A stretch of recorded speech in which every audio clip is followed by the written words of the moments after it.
하나님의 신실한 사랑은 너무 아름답습니다. 그리고 그분의 날개 그늘 아래에는 세상 그 어떤 곳보다 안전합니다. 그분을 피난처 삼아 나의 모든 것을 쉬고 안식하기 위해 오늘도 그분의 날개 아래로 달려나갑니다. 신실한 사랑으로 허락하시는 그분의 생명수를 누리기 위해 말씀의 자리로 나아갑니다.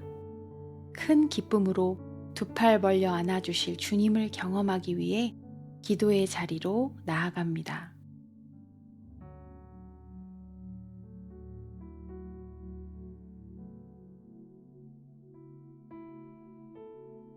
디모데후서 1장 9절. 하나님이 우리를 구원하사 거룩하신 소명으로 부르심은 우리의 행위대로 하심이 아니요 오직 자기의 뜻과 영원전부터 그리스도 예수 안에서 우리에게 주신 은혜대로 하심이라.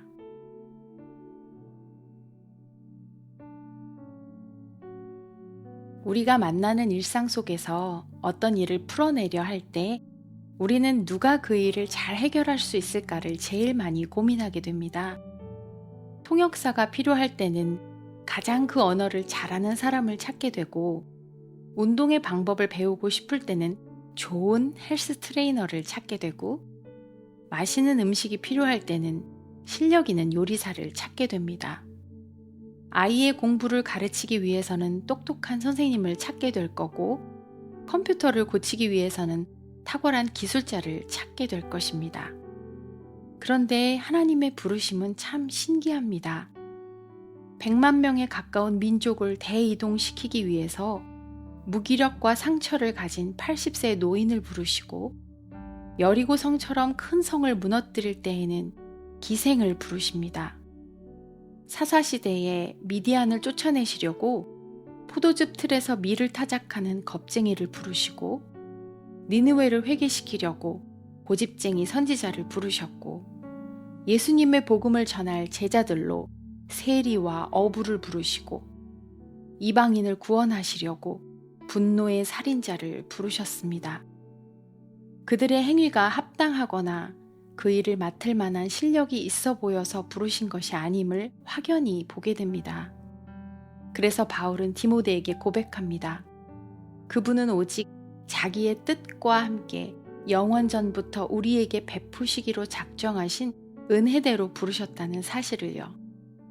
하나님이 부르신 그 자리에 서 있을 수 있음이 오직 은혜임을 봅니다. 하나님의 방법은 먼저 믿음으로 순종하는 자를 세우시고, 그 후에 그에게 감당할 능력을 허락하시고, 오직 하나님의 일하심을 보는 기쁨을 누리게 하십니다. 오늘 우리가 서 있는 이 자리에 세우신 분이 하나님이심을 고백하며 하나님의 기쁘신 뜻대로 소명을 감당할 능력 주시도록 기도하겠습니다. 또한 하나님의 개인적이고 구체적인 부르심을 더 알게 해주시도록 함께 기도하겠습니다.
다음 세대의 교육을 위해 기도하겠습니다.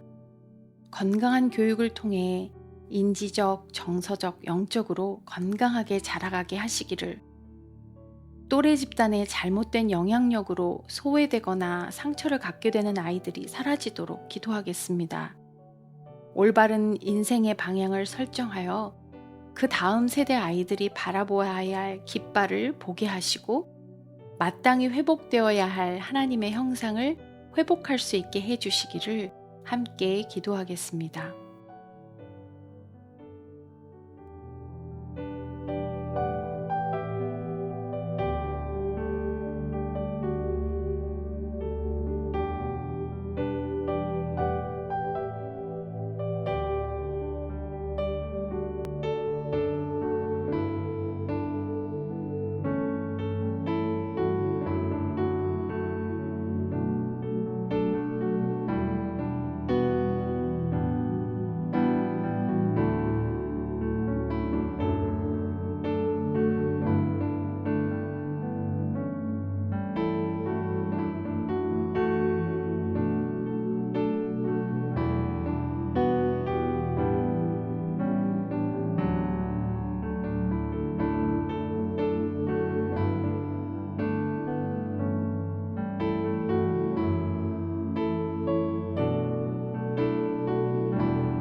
잠언 말씀을 통해 마땅히 행할 길을 아이에게 가르치라. 그러면 늙어도 그것을 떠나지 아니하리라 말씀해 주신 주님.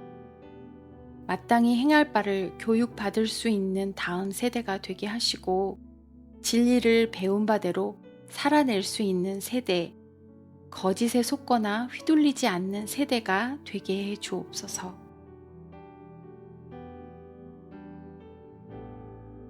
이 시간에는 주위의 이웃들을 위해 기도하겠습니다. 생각나게 하시는 이웃들을 위해 기도해 주시고 특별히 장애를 가진 차세대와 그 가정을 위해 기도하면 좋겠습니다.